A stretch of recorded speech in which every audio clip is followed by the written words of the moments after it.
Don't forget to subscribe and leave a comment on this video saying I subscribed. Let's get into it.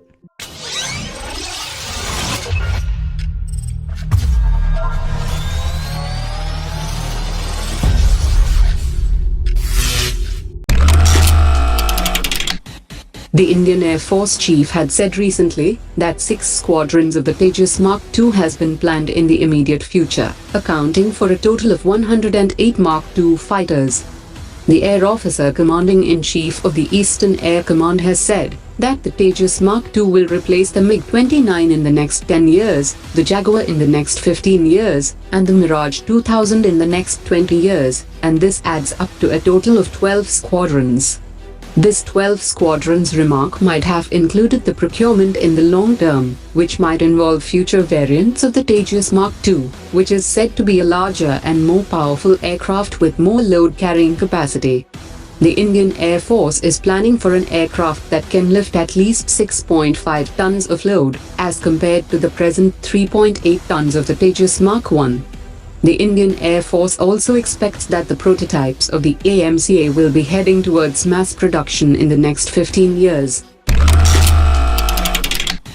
The Indian Air Force fielded 8 Tejas Mark I fighter jets in the 14-day high-intensity exercise Gagan Shakti 2018, which also saw the participation of Su-30 aircraft and several other fighters like Jaguar and Mirage 2000.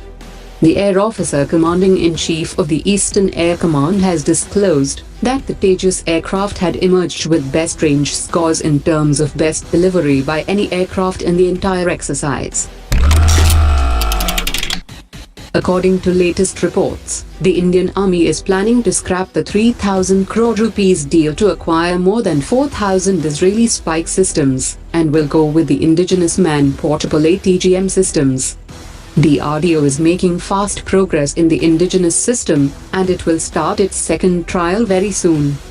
The Army had plans of acquiring over 4,000 spike systems for meeting its urgent requirements, and wanted to fulfill its full requirement of 20,000 systems by inducting the Indigenous system in large numbers. Since the spike system would also take 2 to 3 years after the signing of the contract, it would be better if the Army goes in for the Indigenous equipment, which would be ready for induction around the same time frame.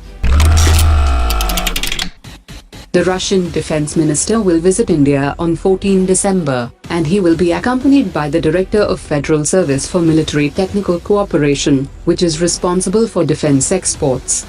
India and Russia are expected to take forward a unique mutual military logistics support agreement, and the draft of the agreement is ready and is being discussed between the two countries.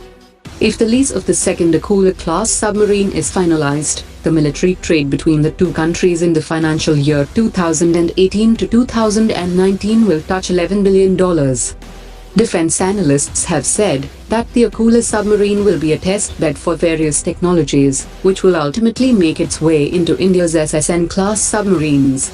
The Akula-class submarine will be getting a latest generation nuclear reactor, which might have a technology transfer agreement with India, so that the next generation submarines can be developed locally in India. After India's entry into the MTCR, the range of the BrahMos system will now be upgraded to 800 kilometers, and it will be equipped on the leased submarine. The Air Forces of India and Japan are conducting their first joint air exercise, and the focus of the exercise is joint mobility, and the display of heavy loading and offloading are also planned to be practiced during this exercise. The Indian Air Force has dispatched its AN-32 and C-17 Globemaster, while Japan has sent its Kawasaki C-2 military transport aircraft to participate in the exercise. According to Chinese military experts, China plans to operate 5 aircraft carriers in the near future, including 2 nuclear-powered carriers that would be launched around 2025. The Chinese Navy launched its first aircraft carrier in 2012, which was widely regarded as an experimental vessel for mastering technologies, especially to operate the newly built J-15 fighters from its deck. It launched its second aircraft carrier and commissioned it for sea trials in 2017, and is expected to be put into service by 2020.